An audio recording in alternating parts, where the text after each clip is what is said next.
We will start the show. Look at all these people just pouring in. Holy crap. Yo, yo, yo.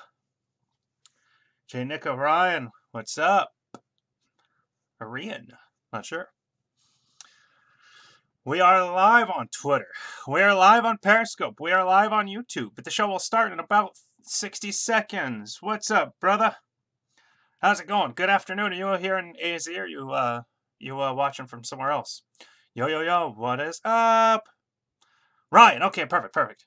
I figured, but I saw RI, and I just in case some people have some interesting pronunciations. What's up, Dub? Trickstar? What's up? Oh yeah, I did want to have this in front of me. Where is it? It is right there. AZ born and raised. Nice. Third generation. Let's see. So I would be first, second, third as well. I am third generation as well. Sup, Crispy? We're going to start in about 15 seconds. Up, Alex? What's going on? Love it. I'm loving every minute of it. Yo, yo, yo. All right, 5, 4, 3, 2, 1. Welcome to Valley of the Suns Live, the weekly edition. My name is Adam Maines. I'm your host. I'm your site editor. I'm your friend of the Sun. Welcome to our weekly catharsis. The Suns have lost 11 straight. They have lost 21 out of 23. 21 out of 22. Yes, the Suns suck, but I swear to you, it is darkest. Well, what's the Batman line? It is darkest before the dawn, and the dawn is coming. I really think the dawn is coming. I'm so stoked for the summer. This is where Ryan McDonough's going to make his money. I actually envy him. Like, how often when a team sucks, you say, "Oh, I don't envy him." I envy him. I wish that I could be in charge of the Suns this summer because of all the stuff that I want to do. I have so many things that I want to do. I just, just kind of going nuts here. So I'm stoked. I think the dawn is coming for sure. So please, while you're all here, please like. If you are watching on Twitter, please retweet. Go ahead and text your friends, your boys, every Suns fan you know in the world and say, "What is up? Come join us, Valley of the Suns Live." We're going till tip-off, so I will not be doing any overtime tonight. I'm going to stop at 7 o'clock so I can get over to my TV and start tweeting. Alan Williams is coming back. Big Sauce, I'm stoked. Oh, I've got a super heart. Sick. Thank you. Thank you very much for the super heart. Keep those coming. Hearts, likes, retweets. All the way. I feel like, the Lucky Charms guy. Hearts, likes, retweets, and even a super heart. So I want to start out. Big Sauce going to drop 40 points, 11 boards, 23 assists. I'm not sure about that. 10 steals and 10 blocks. That would be the first ever quintuple double. That would be, and quite the quintuple double it would be. So I do first off want to look at the Suns' losing streak. So yes, the Suns suck if you don't realize that. So they have lost 11 straight. By the way, this is the first time I've tweeted this out. This is the first time in franchise history, or excuse me, the second time in franchise history that they've had 2 double-digit losing streaks in the same season. The first time that happened was their inaugural year, flip, rebounds, and assists. Okay.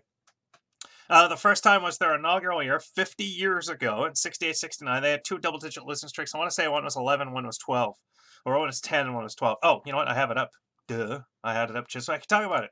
It was, let's see, there was an 8, 7. Okay, so there was a 10 and a 12. So they had a 10 and a 12. I was correct.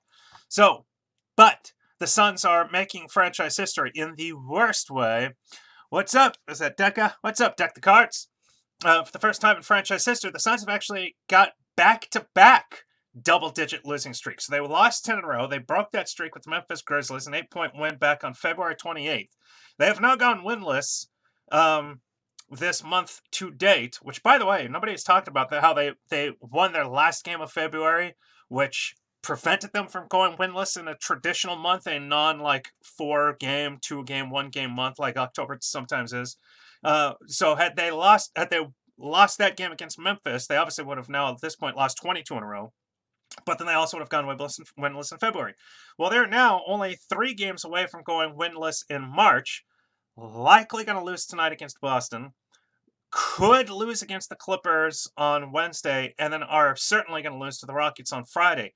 So if they lose to Boston and the Clippers, this will be, you can mark my words, this will be the first winless month in franchise history in a traditional, complete month. And February had the All-Star break. So this will be, let's see, it would be 11, 12, 13, 14 consecutive losses if they end the month. I wrote a post about this and I didn't add that. I'm going to have to add that in. So for sure, 0 for 3, rest in peace. Yeah, well, again, I think they could steal a game against the Clippers, especially if Booker plays. It's possible. I'm not saying it's likely. I'm not saying it's going to happen. I'm just saying it's possible. So real quick, while we're like 5 minutes in, please heart, please retweet, please share, please text somebody, make a phone call real quick, go, yo, Valley of the Sun's live. We're talking losing. But I promise you, the dawn is coming.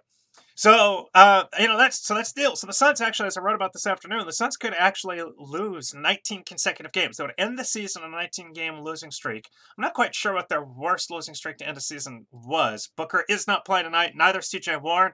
We are so close to being a super team. But we do have Big Sauce coming off the bench, I presume.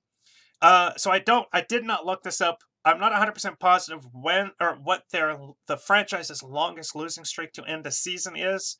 Actually, I do think I'm able to find that fairly quickly because if I recall correctly, that the 87-88 Suns ended like on a near double-digit losing streak or something to that effect. I'll have that in just a matter of moments. Where are you? 28 and 54. Okay, so it was 87-88. I had the year correctly. I just know that back in 68, 69, 50 years ago, they ended the year on a 7-game losing streak. Okay, so no, they only ended on a 3-game losing streak back in 88. So that 7-game losing streak might actually be the worst in franchise history to date. If anybody wants to just do some research real quick and just let me know. I'm looking at the last couple of years, and no, they didn't end on losing streaks that bad. So granted, I think the Milwaukee pick might not convey. Oh, so I've got, how come? Why do you think that? Because they would basically have to miss the playoffs. By the way, Memphis and Minnesota are tied. It would be a big deal if Memphis won that game. I'm going to have this up the whole time. It is officially halftime, and they are tied at 59. So I'm curious why I don't think let me refresh that. Why I don't think that Milwaukee pick. Oh, I want Ayton number 1. Ayton number 1 faux show. Why don't you think let's see. I've got the standings here. Why don't you think Milwaukee will convey? Washington. So actually, yeah, if they keep losing, then Washington. Well, no, that'd be the other way around. You think Kawhi and LeBron are going to team up this offseason? I sure hope not. Unless they team up here. That would be interesting. It wouldn't break my heart if the Milwaukee pick didn't convey, because I think it might be difficult to trade both those picks this year. It would break my heart if it ended up being a horrible pick, next year or whenever it could convey. But if the Suns just maintained Miami's pick, and gosh, I wish Miami would miss the playoffs, but that's probably highly unlikely. That would be awesome. If we just outright cut Chandler or Dudley in the offseason, would it cost us? Yes, it would cost cap space. I believe the rule is like they'd have to be signed within 3 days or something like that. Yeah, they'll both get traded. So while we're about 10 minutes in, we got a bunch of people watching. Please heart, please like, please retweet, please text everything. Go, yo, Valley of the Sun's live. We're going up till tip-off. And by tip-off, I mean 7 o'clock. Normally I go overtime, but because the Sun started, it's usually like 7:10. I will cut it off early because I got to go pick up the boy real quick who is at the sitter and then turn on the game. So, the Suns literally could be on the verge of a 19-game losing streak. They've lost 11 consecutive. I'm going to bet money they lose tonight against Boston. It's very possible they lose against the Clippers, and they will lose against Houston and Golden State. So, it'd be 15 there. Next year's draft class is going to suck, though, so the Bucks pick won't be worth it. But it could still be, it's a tradable asset. You never know. I mean, you never really know. It's a tradable asset, and, truthfully, I don't want the Suns to have either of those picks this year because I don't want the 15th or 16th pick. The only way that would be a great asset to me having both of those would be if, whoever has the 2nd, 3rd, 4th, or 5th pick, even maybe to the 6th or 7th pick, would be willing to trade for just like Marquise Chris and then those 2 first-round picks, kind of really rebuild with 3 young guys instead of just 1, that kind of thing. But even so, I think it's entirely plausible the Suns could be able to trade, say, just the 15th and Marquise Chris or Dragon Bender. I mean, I just say Marquise Chris. And, maybe the contract to, Tyson Chandler, JD or something like that. And then, move up to the top, back in the top 10, go like 7, 8, 9, pick up the project that way. But truthfully, unless the Suns are getting, so I'll say gone Len, gone Ulyss, probably gone Keys, but I wouldn't hold my breath, and Dud's potentially gone. It just depends on somebody wants him. The Suns need a roster overhaul. That's why I wish I was in charge. Oh my gosh, this summer I wish that, Ryan McDonough would be like, just take it. Come on. You got this. I mean, I would just have so much fun. So tonight the losing streak probably stretches to 12. If they lose to the Clippers, which is at home, I mean, they could potentially pull out. The Clippers are only 39-34. They're better than the Suns, but they don't have Blake Griffin. They don't have Chris Paul. DeAndre Jordan doesn't win too many games. I wonder what his WAR is. But then that makes it 13, which ties the franchise record. Number one overall pick plus JJ and Chandler for AD. Possibly, although I hope McDonough's aggressive. Me too. Ayton and Sexton. Do not want Sexton so much like Eric Bledsoe. I'd rather go after Trae Young and just give a shot for another kind of point guard. Sorry, it's too cheap to open his pockets for you. Yes, I would ask for a lot of money. So it'd be 13 losses if the Suns lose to the Clippers. It'd be 13 in a row, which would tie the franchise record that's been done 3 times, once in each of the last 2 years, plus that one to start the season back in 96, 97. I do not want Sexton at all. Then the record will be set with a loss to Houston in Houston. No doubt. That game will be over before the end of the first quarter. It will stretch to 15 with the loss to the Golden State Warriors. Then the Suns get their next best opportunity to win a game on April 3rd. And by the way, I wrote about all of this this afternoon. But then they get their best next shot to win a game against the Kings. The Kings have beaten the Suns once, but if I recall correctly, the Suns have won 2 out of 3 this year. Then it's back home against Golden State. I don't care if Golden State rests everybody but Draymond. They will blow the Suns out again. And then the season ends in Dallas, who's only 3.5 games at this moment worse than Suns. Who do you think the best defensive prospect is? Oh, the best defensive prospect is Bamba, for sure. But he's just so much of a prospect. I really don't want him unless he's the second pick. Just because he could be 2 years away from... Oops, sorry about that. He could be 2 years away from being 2 years away. The real question is, will Memphis win another game? Well, okay, Memphis could win another game. Let me pull up their schedule, because at the moment they are tied at halftime, and I do have their schedule coming up right now, but they are tied at halftime. Is it still halftime? Yes, with the Minnesota Timberwolves at 59. I mean, they could pull this out. You never know. We're only potentially winning 2 more games max. Kings and Dallas. Yeah, if they lose the Clippers, then yes. So now here's the other thing. Unless the Suns win 4 out of the last 8, this will be the second time in franchise history that they will have at least 60 losses on a season. The last time they had 60-plus losses, and they've touched 59 in the past couple of years, but the last time they had 60-plus losses was, again, 50 years ago in their inaugural year where they lost 66. Would you be against drafting a kid that's 24 late in the second, can shoot the 3 like crazy? I would not. Who are you thinking of? I would take a kid who's 24 years old late in the second round, but, I mean, it's like, he'd better, make a mark. Alec Peters would have to go at that point. I mean, depending on the position, I don't know who you're talking about. Alec Peters would have to go. Davon Reed probably would have to go. I hope you know who you guys talking about. I'm curious. By the way, please heart, please like, please retweet, please share. Text all your Suns fans and go, yo, Valley Suns Live, we're taking you up till tip-off tonight. All right, so Memphis has a very difficult schedule. Minnesota tonight. Boy, I hope they pull that win, pull it off. Minnesota tonight. Then Portland in 2 days, probably a loss. Utah in 4 days, probably a loss. We're talking Memphis' schedule. Then Portland again. Then the Pelicans. Then the Grizzlies have the Sacramento Kings on April 6th. Then Detroit on April 8th. Then Minnesota again and OKC. So if they only have one more, potentially, I would trade up for Young. But I would trade up. I wouldn't want to draft him first. Man, if we end up with the 4th pick this season, it will be such a waste. Again, not necessarily, very likely, but it's like, all right. I would not be happy. Don't get me wrong. I'd be just as upset as everybody. But it's like, okay, so you miss out on Ayton, Doncic, and Bags. Most likely. But a lot of people are high on Triple J. A lot of people are still high on Trae Young. A lot of people are really high on Bamba. I would take Bamba. I just hope that he's second. Okay, if you had a chance to draft both Bagley and Bamba, would you? That's our power. Yes. Oh, I would if I had the chance to draft both. I'm just hoping for Ayton because I want that franchise center. But then if they can trade back in, then let's say they can get Trae Young. Let's say they can get Triple J. Let's say that they can get Bamba. My dream is Doncic number 2 because, drafting second, again, it would take a miracle to try that in the hoop, but you never know. That would be my dream just because in my head, I'm seeing visions of Penny Hardaway and Shaquille O'Neal, and I've already got a Kobe Bryant lookalike as well as a Clyde Drexler.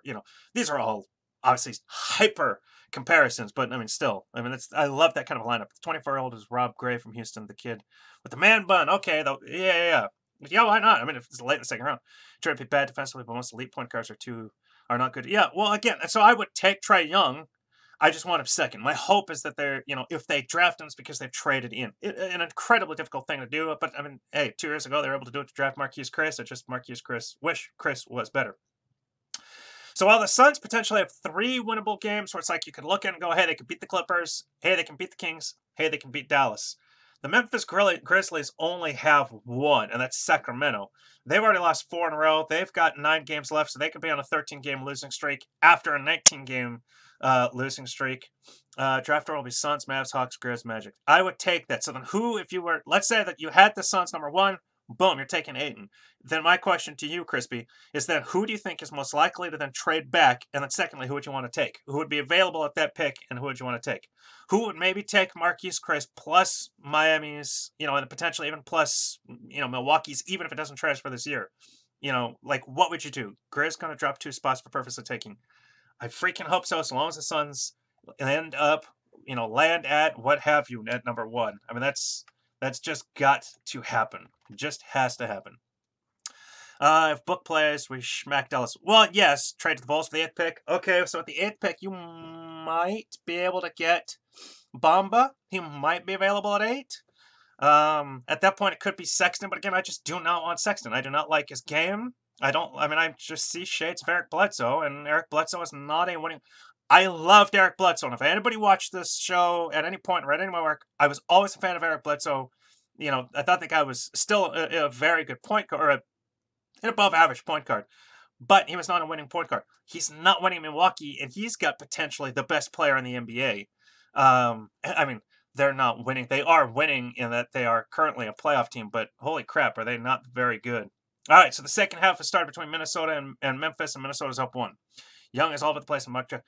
Yeah, I mean, if he slides, hell yeah. I mean, I would take him if he slid. If the Suns could trade back in, because presuming you get either Ayton or Bagley, even if they are, first, second, or third, I'd want one of those bigs. I think only way Suns can get back into the top 10 is with Chris, Bucks, TJ, and Chris. See, then I don't like it. I do not trade TJ Warren because I think that you can get talent through trade and free agency this summer. Move Josh Jackson to the starting lineup. I've written about this a bunch. Move TJ Warren to the bench, and all of a sudden you add some veteran talent to the bench. Then I'm telling you, now all of a sudden the Suns have depth. They've got youth, they've got athleticism, they've got scoring in the starting lineup. Then they've got some depth.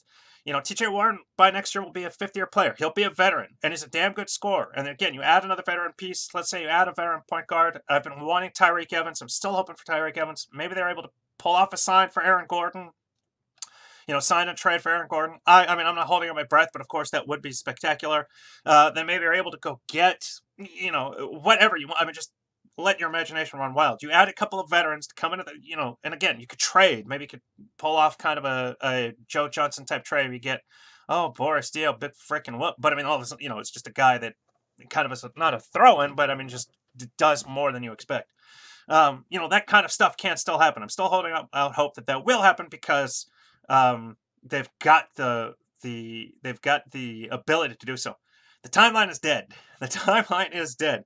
After this draft, you don't want to be drafting at the top anymore. You've got way too many young kids. You've got too many guys that are 2 years away from 2 years away, which could both be Chris and Bender. If either of them ever, flourish into anything, you've got Josh Jackson likely next year as a 20, 21-year-old in your starting lineup.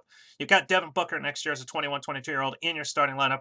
You got to find a point guard somewhere, and if you're able to snag either Doncic or Young, now you've got another 20-year-old in your 19, 20-year-old in your starting lineup. Let's say you get Ayton or Bags. Again, you got too many young kids, so you got to add vets. Don't rush the timeline. Just means don't trade everybody for a bunch of older guys. It's now start adding your older guys. Who would you draft? The Suns were land on number 3. Either Doncic or Bags, whoever's available. I presume Ayton is going number 1 no matter what. Then it is who is available between Doncic and Bags. I would take either one. If Bagley if Doncic goes number 2, then I take Bagley number 3. I mean, those are your top 3 regardless. Just trade that pick, and to the point we don't need more kids. Well, I don't want to trade the pick. I want Ayton.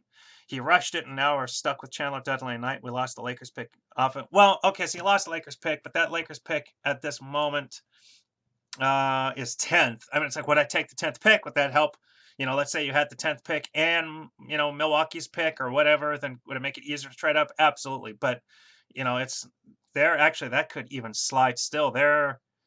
they could end up easily 12th, which again, it's like, would you take? Yes, I would take that in a heartbeat, but you know, that's the thing.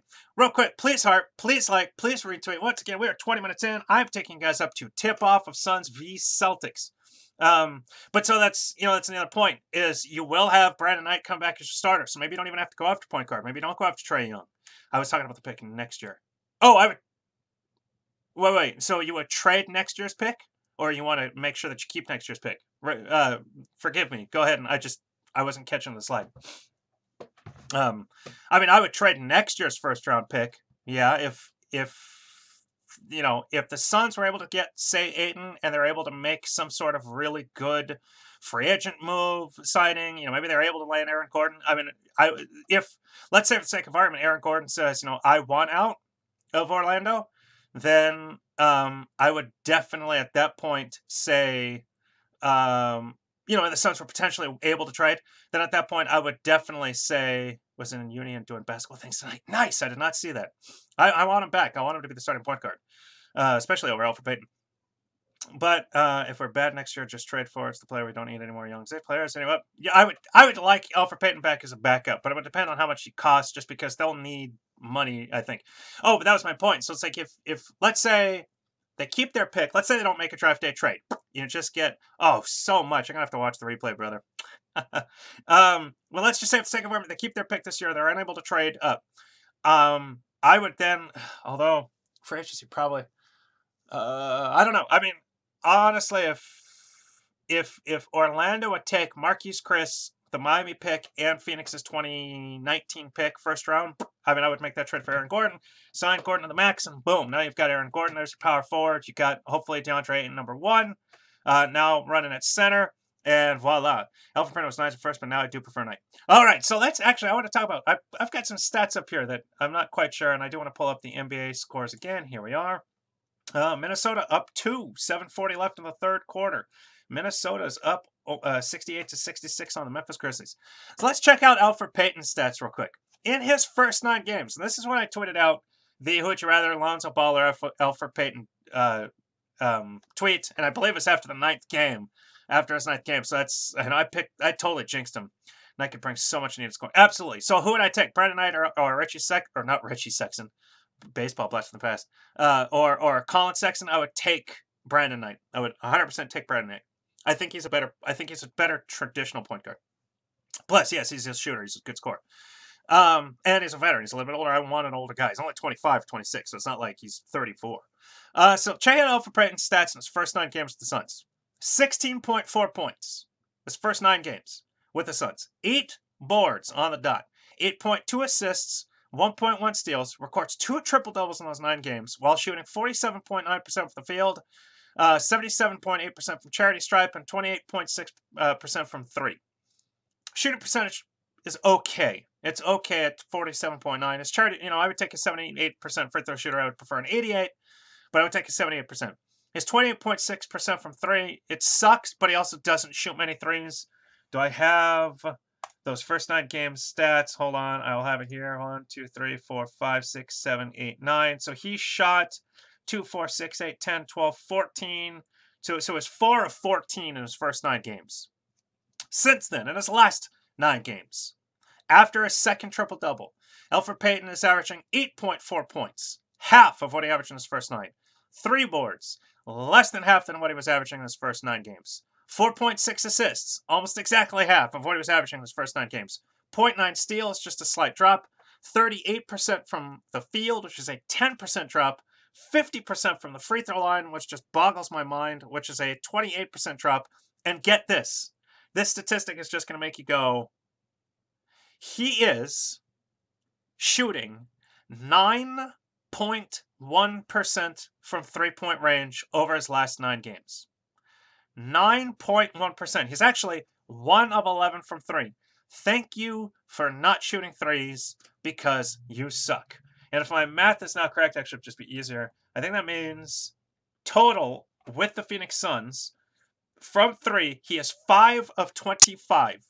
He is shooting 20% from 3 with the Suns.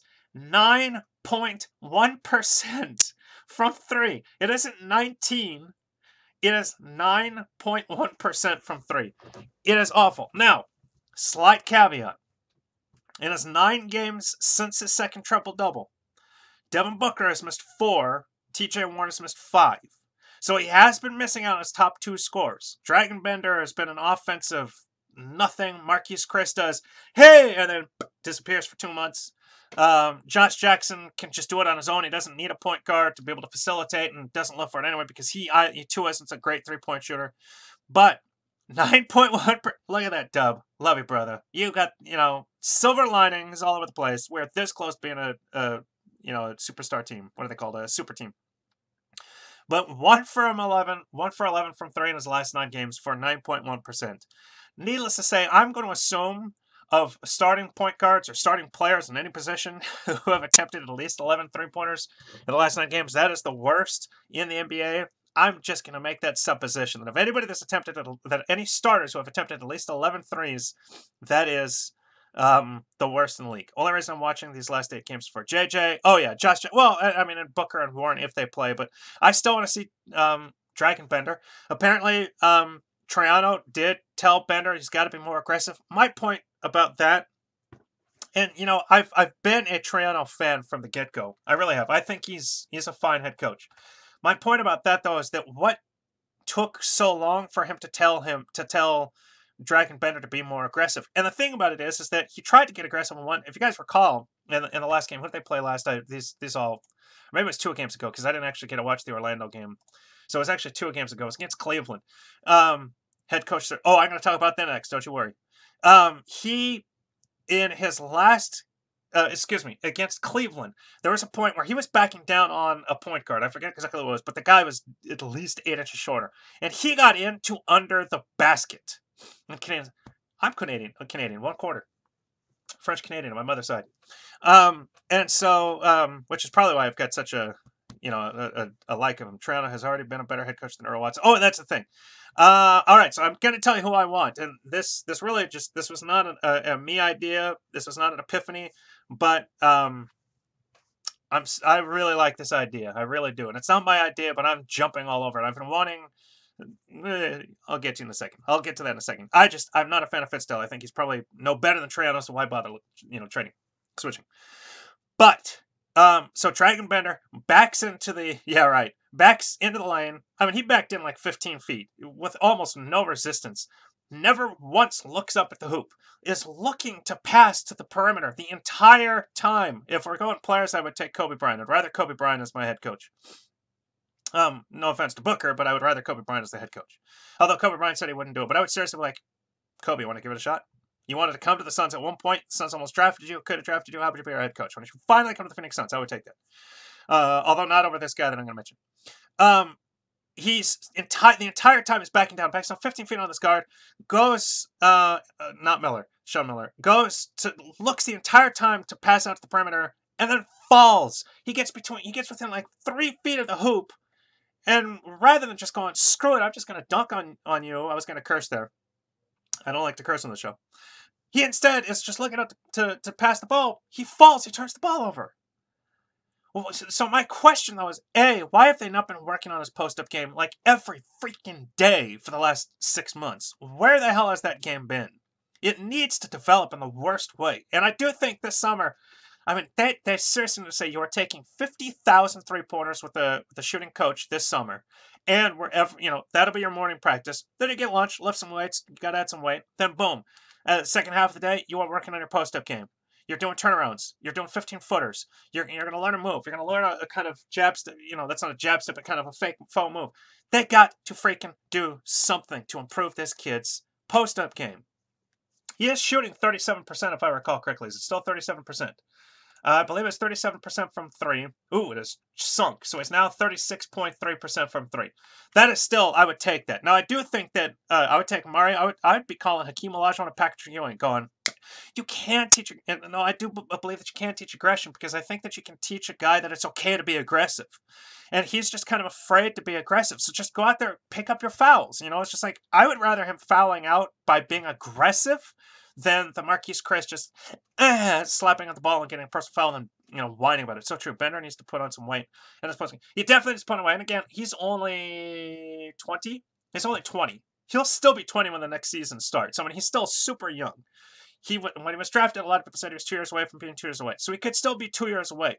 But he can still be, he can add weight. He can begin to add these attributes to his game. His three-point shooting has gotten better. It's still flat, but he's shooting 36.3% this year, which has dropped some.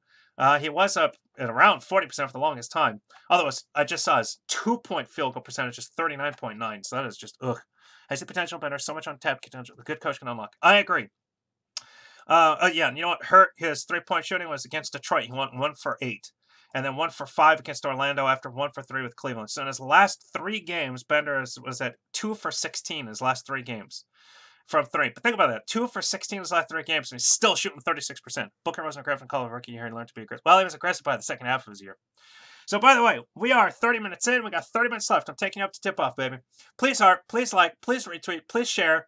Please text everybody and go, yo, we got 30 more minutes before Valley of the Suns live transitions you into the game. Bender needs to eat a cheeseburger. He needs to pump some weights. He needs to pump some weights. And I do think, though, that aggressiveness can be taught because I think it's just need to tell him, be aggressive. You're not going to be benched. Go freaking hit somebody. If you get a foul for doing that, we're not taking you out of the game. It's a different kind of foul when he's aggressive than with Marquese Chris's fouls that are just slaps and, that's just 2 different games. He's got a much better IQ than Marquese Chriss does. Marquese Chriss has tremendous athleticism. If he could just add a shot, and stop fouling, it'd actually be a very serviceable power forward. But Dragan Bender, though, has the talent to be a very well-rounded player. All right, so coaching. I am not a fan of Fitzdale. The guy, he was an assistant coach for 20 years. He's Jay Triano. I mean, to me, it's a parallel move. Does absolutely nothing for me. If he was going to be such a great head coach, A, he would have had a head coaching job long before last year, and B, he would have lasted more than a year and 12 games. Especially for a player, that he was fired because of Gasol, who, they should have traded him anyway. What the hell were they holding on to him for anyway? I mean, he should have been gone early in the year. But whatever. I think Memphis just kind of sucks. Well, kind of. They really suck. Although, Memphis is down 3. Excuse me. Memphis is down 3, 74-71 with 4:53 left in the game. If this ends, well, I'm going to try to follow it up until the end of the show. But I'm hoping that it'll end before the end of the show, which is still another 30 minutes. Might be tough. Might not make it, but we'll see. Did you know that Doncic crossed up Porzingis in Europe? Okay. No, I didn't. But, I mean, I do want Doncic. I just would take... I would draft him second. I would just take Ayton first, no matter what. All right, so... Again, Fitzdale doesn't move a muscle. Take that for data. He's an assistant coach at best. I would rather Jay Triano just because he's already here. He already knows the players. He'll be able to continue to install a system over the summer. Great. Marley. I have wanted Marley for so long because I do think Marley's got the pedigree. He's got the professional background in both playing and as an assistant coach, a long-time assistant coach as well. Now has college leadership and can coach kids. Tony Bennett would be cool. Yeah, but the guy that I want is now probably the hottest college guy right now, and that is Jay Wright. I want to point out one thing. He may not want to leave, but I'll tell you this. So Burns and Campbell were talking about this earlier. That's why I'm saying it's not an original idea, because I've been kind of focusing on NBA guys. I've been a little wary about college dudes, but Gamble pulled us some incredible stats. Jay Wright in the last 4 years has won first-round pick. One player the first round pick, and then he still won the NCAA championship in 2016, which was an incredible. He was conference tournament champion, regular season champion the last 4-5 years. He was not a regular season champion this year, but he was a conference champion in the last 5 years. Sovereign needs to open up his wallet. And they said 5 years, $30 million could do it, which would average at $6 a year. And, and that the Suns are willing to spend money. All right, if they're willing to spend money, go get me Jay Wright. Again, he has 1 first-round pick in his last 4 drafts, and he's an NCAA champion. And he's now in the Final Four once again. So, I mean, I just think that would be spectacular. He has made the NCAA tournament 3, 6, 7, 8, 9, 10, 11, 12, 13, 14 out of the last 15 years with Villanova. He did it twice with Hofstra. Back in the 2001, but has made it 14 out of the 15 years, 14 out of the last 15 years to Villanova. In the last 3 years, his highest ranking has been number 1 on the AP each year. He's been top 3 at least once for the past 5 consecutive years. If they're willing to spend $30 million, and but here's the other thing too. What do you want to go? I look at his age. He's 56. Has been confirmed that the Suns are giving Book the 5-year. Oh, it hasn't been confirmed, but it will. I mean, I haven't heard that. If it's been confirmed, it's been since the show started, but it'll happen. He's going to get the max. Although I don't think it's 5/150. Is it 5/150? Maybe it is 5/150. It could be 5/150. Right, Marley or Bennett, one of those three, like Toronto, but he's not sold. But I'm not sold, but if they can't get anybody better, I'd be okay with keeping him. I just wouldn't extend him very long.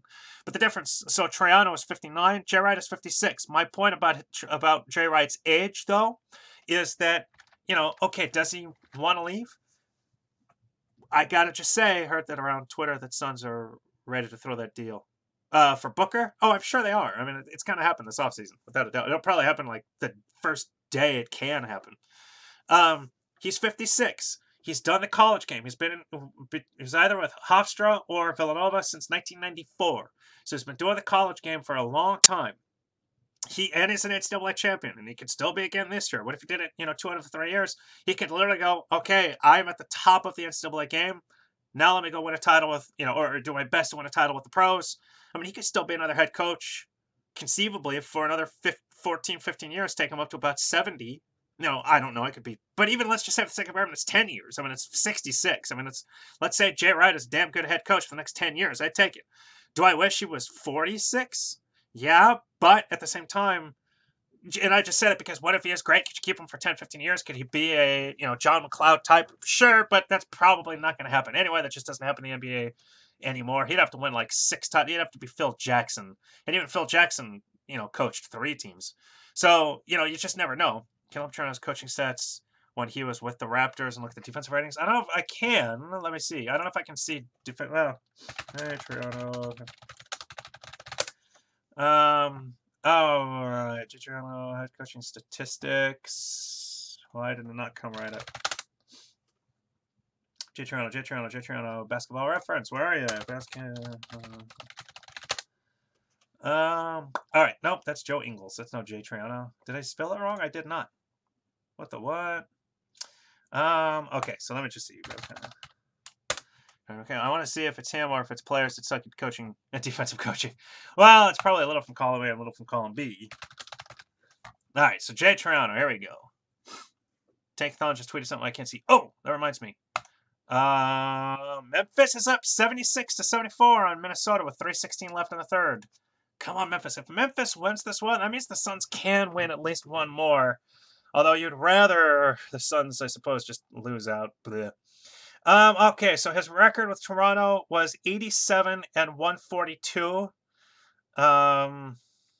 Let's see. 08-09. Defensive rating. Okay, so defensive rating in his first season was 110. Defensive rating in his second season was 113.2, which was 30th in the league, which was last. And then his third season, his defensive rating was 112.9, which was last. So actually, was it last all 3 years? Let's just see. Come on. So all 3 years. No, 22nd is first year, and then the last is last year's. Maybe it is Triano. I don't know. Maybe he just can't coach defense. Yeah, I know. Look at that vomit. So who would you rather, Jay Triano or Jay Wright? In the Battle of the Jays, I'll take Wright. So, I mean, that's definitely... I did not know about this. So then the Suns this year, that's a good... well, actually, if I recall correctly, this is their worst ever. So he sucks at defensive coaching. Don't bring it back. This year, defensive rating 113.2, which, if I recall, I'm scanning, is their worst of all time. It is their worst defensive rating in franchise history. Last year was 112.2, which was their worst ever. So they have set the franchise record, presuming this defensive rating holds. They set the franchise record for worst defensive ratings in back-to-back seasons. Whew, that's terrible. That is terrible. I mean, even Jeff Hornacek is 106.7, 106.2, and 109, although that 109 includes Earl Watson's 33 games. Holy shnikes, that is a great point. I did not realize that. So Jay Toronto has had the worst defensive rating 3 times. Yeah, gosh, I don't know. Well, remember, Toronto did say early on he wasn't sure he wanted to be a head coach. That's the main thing with the Lakers. They've defensively have basically done a 180 turn. Let's look them up. Lakers. What are they this year? So the Suns are 113.2. They are 108.1 after 113.0 last year, which was their franchise worst. So it's the best they've had since 12-13, the last time they made the playoffs. Just bring back Jeff Hornacek. You know, I saw that on Twitter tonight. Some people saying bring back Jeff Hornacek, and they could hypothetically. I mean, they've Colin Fitzsimmons. They brought him back twice. He was the head coach 3 times. But I mean, I would rather Jay Wright. Pass on Hornacek. So I just think Jay Wright would be just kind of a great story. So hey, we got 20 minutes left. Can we bring back Westfall? I doubt he wants to coach. Because Paul Westfall, how old is he? Paul Westfall age. He's 67. I doubt he wants to start coaching. But hey, Dan Marley is 52, which is 4 years younger than Jay Wright. Jeff wasn't that bad, but I can't remember. I heard Wright turned down Philly. Yeah, because Philly didn't have Devin Booker. Last coach for Sacramento. Yeah, it was either Sacramento. It was Sacramento. He had Boogie, like Boogie's rookie season. I can pull up his stats too if you'd like. Just think Morris Twins, ruin Hornacek. I never liked that they fired Hornacek because I believed that it was the players. It was Westfall. Who knows? It could have also been. So Westfall last coached 6 years ago. It could have been a combination of the Morris Twins plus the point guards. It was just the system was just the roster that was just so poor, and then the personalities. So he coached Phoenix for 3 years, 3.5 years. We're talking Paul Westfall, and then for 2.25 years with Seattle. And then 2 years and 7 games with Sacramento. And he last coached 2011, 2012. Say Charles just taking. Say that about Barkley again. So the manager was pissed. Well, who wasn't pissed off they won 48 games and missed the playoffs? I mean, I was pissed. They should have. Then we rushed the entire process. Now look where we're at. Yeah, it was all a mess. It was all just a bloody mess. All right. What else do you guys want to talk about? I'm actually. Let's see. I do kind of want to go back to the 19-game losing streak. So if the Suns were to lose 19 straight, it would obviously be a franchise record because if they lose 2 more, they tie the franchise record of 13 straight. But Dallas kept killing us from getting to the playoffs 14-15. Yes, show us pictures of dogs. I'm not showing you a picture of the dog. It's just one dog, really. The other dog's my sister's. I just have it every once in a while. But the Suns actually could win 3 more. Here's the thing, though. If they win 3 more, that's 22, which means they lose 60. If it's the second time in franchise history that they would have lost 60 games. They did have, 59 last year and then 58 the year before. Oh, it was 58 last year and then 59 the year before. So they've been very close the last 3 years. Yeah, we can talk about Elfrid Payton's 9.1%. Yeah, I mean, it's just terrible. Would I like him back? Yes, as a backup. The thing is, though, is that I want Brandon Knight to be starting, and then I do want a point guard in the draft, but I'm hoping it's Doncic or Young, and I'm hoping they're able to trade up to get him. Who should the Suns target in the perfect world? I want Tyreke Evans too. So, I would rather Tyreke Evans than Elfrid Payton. If you can sign Tyreke Evans, go get him. Don't, forget Elfrid Payton. Just got here, but we need to hire Mark Jackson. No. Winning the lottery while not having the worst record will feel better. Anyway, yeah, I'll give you that. Hopefully, B and I can go back to 19 points again. Not sure that'll happen if you still have all 3 of Booker, Jackson, and Warren, plus you're adding somebody else. I will take Sir Charles as coach just so I can hear him say terrible. Oh, I want him as GM. I would love Charles Barkley as the GM. In regards to who should they go after, again, Tyreke Evans, I think would be great in free agency as a backup point guard. Josh James, I do want that because I want a 20-point scorer coming off the bench. I want an Eddie Johnson type, but I think he could be. I think I have a shot at the NBA. I'm 5. Shape and aggressive when we'll hustle. Yeah, so basically you're a tiny Alan Williams. You're a tiny big sauce. You're a little sauce. So I mean, my hope then after Tyreke Evans would obviously be Aaron Gordon. Gordon number 1. The problem being that it just seems like he would have to get traded. He would basically have to demand a trade, and then the Suns would have to pay him the extra. I'd be okay with. Fred VanVleet is guys that we should target for the bench. Oh yeah, who's he with right now? Unless you're making somebody up. Is that Utah? I forget. Big Sauce come back tonight. Yes, he does. Bro printed on t-shirts. Hashtag Big Sauce. A little sauce. Oh, Toronto. There you go. And then obviously Aaron Gordon be number 1. Clint Capella number 2 or 3. Again, Tyreke Evans. I still want up there. I'm excited to see if Big Sauce plays tonight. I think he does. He probably comes off the bench. Probably only gets a couple minutes. And that's what kind of sucks about Big Sauce only coming back with 8 games left.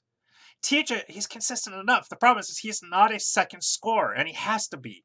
You make him a 3rd, 4th, 5th scorer, the guy's going to be good. He's going to be very good. You're going to have some great games from him off the bench, and that's when you're really going to start winning, is because you're going to have that scoring depth. If you can have Brandon Knight starting, Tyreke Evans and TJ Warren coming off the bench, and again, I mean, I'm praying for DeAndre Ayton as a starter, and then I am praying for Aaron Gordon as a starting power forward. Then you've got a lot of scoring there in the starting lineup, and then boom, you're able to push Dragon Bender, you're able to push Tyreke Evans, you're able to push TJ Warren all to the bench, and now you've got some depth. If Houston gets Brogg, I think we can pry Clint from him. Well, you wouldn't have to pry at that point because they wouldn't be able to afford anything else. TJ would reach max potential on the Warriors. Well, sure he would, but they're also stacked. So you stack the Suns. She'll go after him. No, I do not want IT. I don't. Too short. I really just don't want him. Plus, big deal. You know, it's just he doesn't.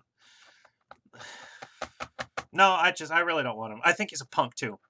That clothesline. I mean, he totally tried to choke. I forget it was. He tried to choke that guy out and he lied about it. That's just punk.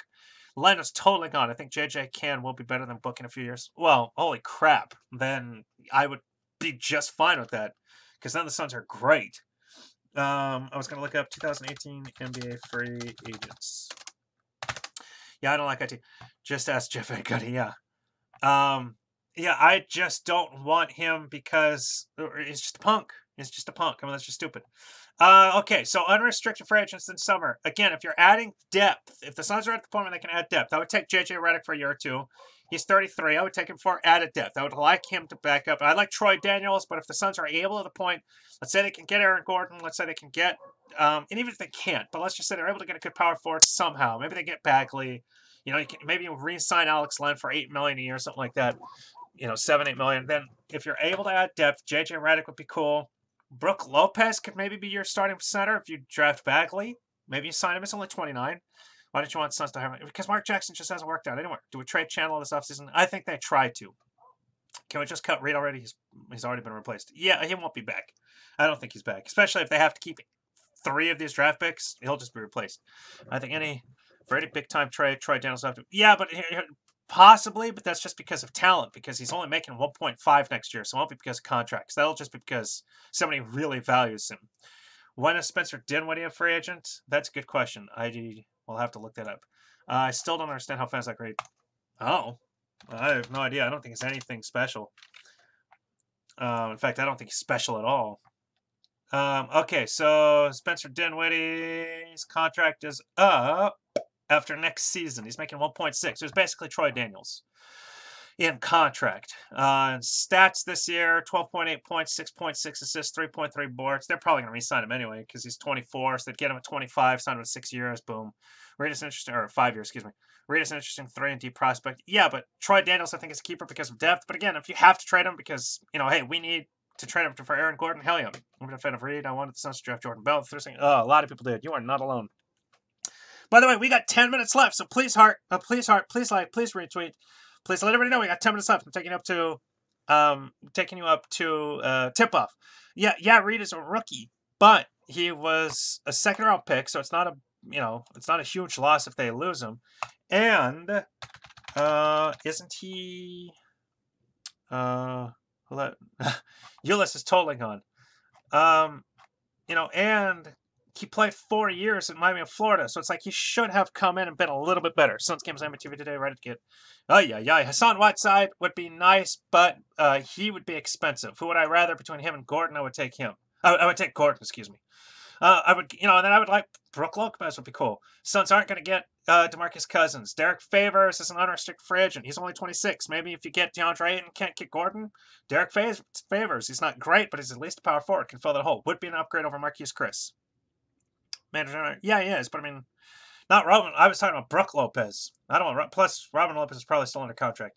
Amir Johnson's 30. He might be okay. Trevor Ariza. If again you're talking bench. Avery Bradley. I do not want. Vince Carter would just be fun. I would love him. What's Suns cap space for this next season? I believe they have enough to sign a max, if I recall correctly, or at least close to. They might have to trade something, but that'd be plausible. You know, if they're able to dump and not acquire any other contracts in dumping JD and Tyson Chandler, then I believe they'd be able to get close to 2. Why didn't waive? His contract was up. It is huge. Channing Frye, again, depth if you wanted to add. He's 34, 35, unrestricted. Jabari Parker is restricted. So it's like, would I take Jabari Parker? Yes. I just don't think Milwaukee's going to let him go. Do not want Isaiah Thomas. I want Davis, Wayne Ellington, want Nick Young. Again, depth, although he probably doesn't leave Golden State. Greg Monroe, I would take, honestly. I'd bring him back. Yeah, way too old. We got to get rid of JD or Tyson. We got to keep JD or Tyson. I don't know. You get better, more capable vets. I believe Williams is playing today. We need the vets, but we don't need those vets. We need vets. The roster needs vets, but you don't need 2 30-pluses that can't do anything on the court.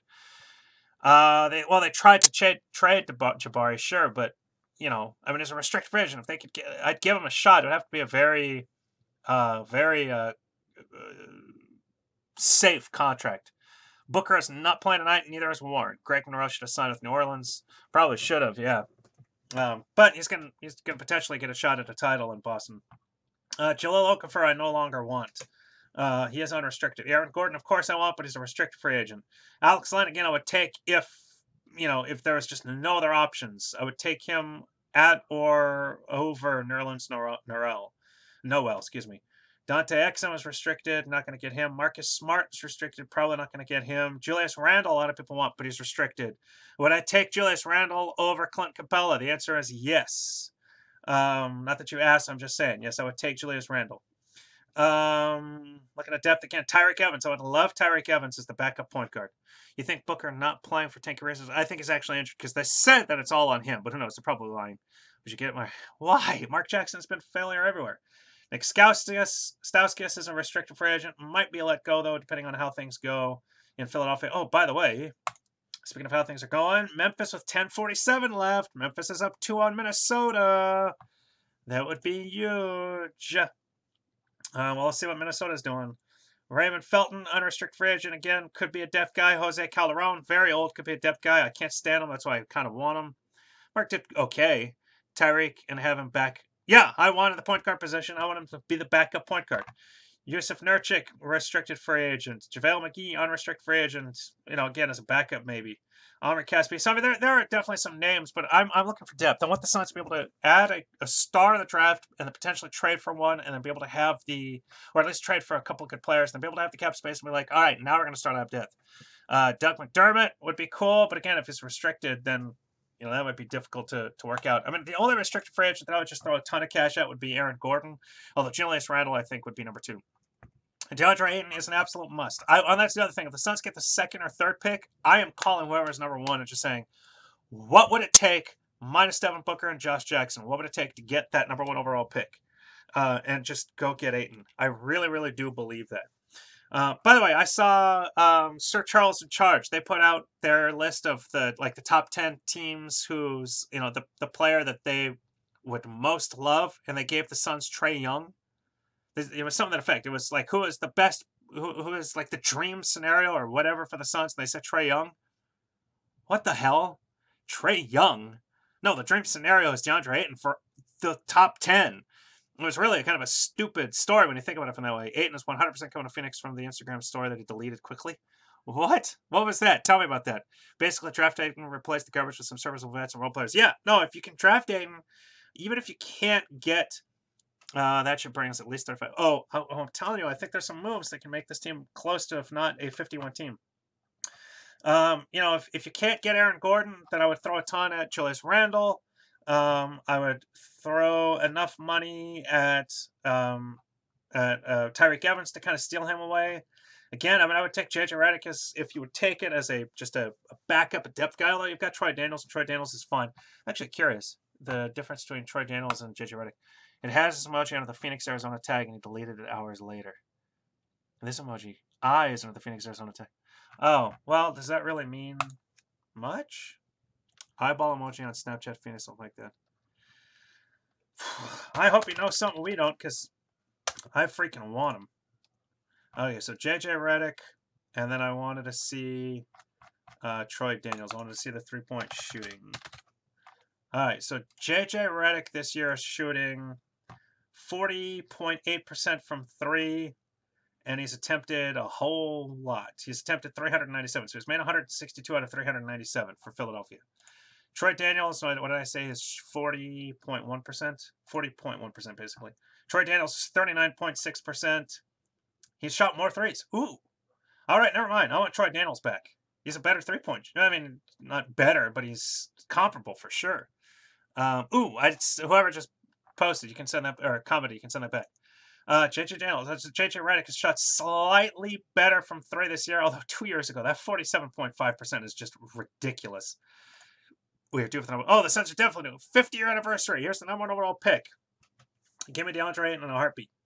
But then again, 2 years ago, Troy Daniels shot 48.4%. He just only attempted 122. So, and didn't qualify. We need some shooting we can get. I would take Redick, but Troy Daniels is comparable. He's absolutely comparable.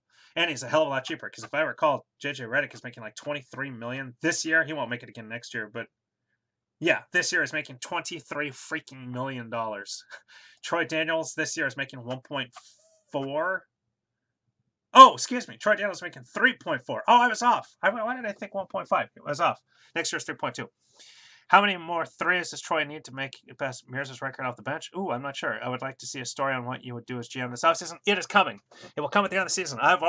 Don't even worry. Not only is that coming, I've got a series of posts that I did after last season. I'm going to do it for this season. You will see my plans all laid out in all their beauty and glory. I'm telling you, I've got some ideas, baby. I got some ideas. I'm not going to share anything. Oh, thanks for that, brother. JJ gonna lock up Tatum tonight. That would be awesome. Oh man, I would love Tatum to have. Actually, what is Tatum's stats recently? I would love JJ to lock up Tatum. Okay, so his stats. He's averaging 13.6 on the season. He's scored in double digits 23, 23, 13, and 12 in his last 4 games. Those aren't bad. 3-point shooting, 2 of 3, 3 of 6, 0-0-2. So in his last 4 games, he shot 11. He's made 5, so he's 5 of 11. Drafting the Euro hurt them. Who? Drafting the Euro who hurt who? The Suns? Talking about Dragon Bender? It hurt them. Who else are they going to draft? You got to think about it. That draft was not all that special. 2016. And believe me, I mean, Luka wouldn't hurt us. No, oh, okay, so that guy is obviously, he's confused. There's something going on there.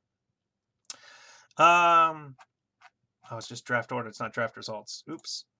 I want draft results. Here we go. That draft, actually, I haven't actually looked at it in a little bit. So that was Ben Simmons. Great pick. Took a year to determine it would happen, but a great pick. Brandon Ingram. Good pick. Jaylen Brown. Not a great pick. Suns get Bender. Chris Dunn. Not a great pick. Buddy Hield. Matt. Jamal Murray. Good. Marquise Chris. Bleh. Jacob. I never pronounce his name. Petal. Thon Maker. Domantas Sabonis. Taurean Prince. Georgios Papagiannis. Denzel Valentine, Juan Hernan Gomez. Yeah, I mean, not a great draft at all. Skal Labissiere was 28th, and he was already waived. Yeah, I mean, not a great draft at all. You had Ben Simmons, Brandon Ingram, Buddy Hield, Jamal Murray. Some of those are 4 of the top 7. But I'm curious, Jaylen Brown, what are his stats? Jaylen Brown.